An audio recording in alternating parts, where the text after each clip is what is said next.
Here the next question. Three masses m each are at the three corners of the square having a side A. So let me draw the diagram first. So here square is there. So square we have four sides: first side, second, third side and fourth side, each having the masses m, three sides, three corners, it have mass capital M. So first three I'll choose capital M.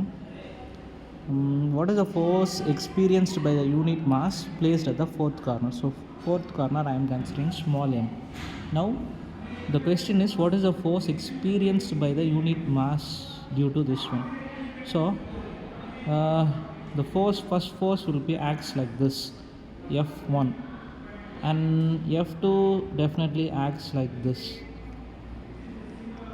and F3 acts like this. So now we need to find F1, F2, F3, and we need to find the resultant.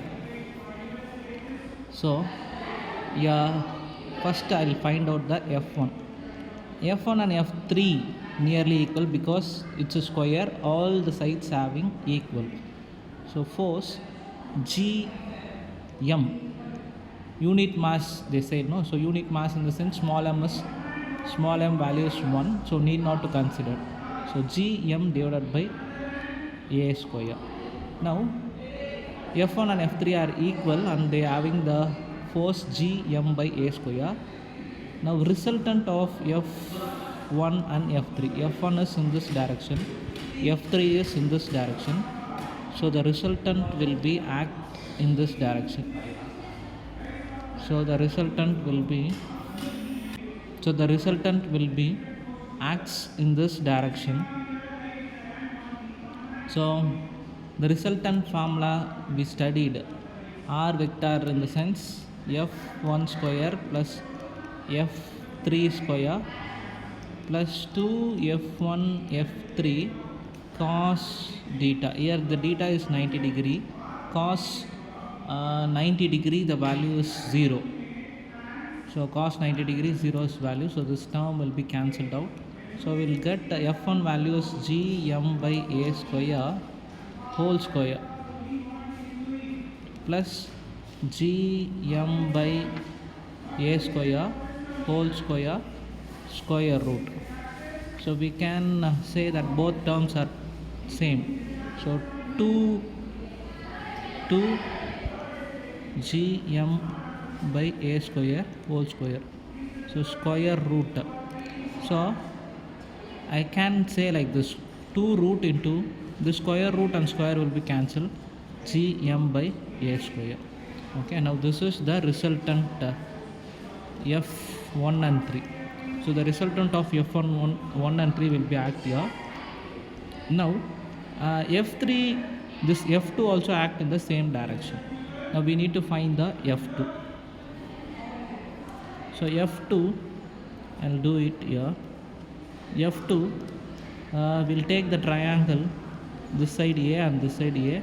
This will be using Pythagoras theorem, x square is equal to A square plus A square. So it will be 2A square. The distance will be, this is x square, then x distance is equal to square root of 2A square. This can be written as square root of 2 into A. So the distance between them is root 2A. So the distance F2, here the formula force G capital M small m is 1 and the distance is root 2A. Okay, so root 2A, this is distance. Now square we need to do, no? So square, so we'll get F2 force is equal to Gm divided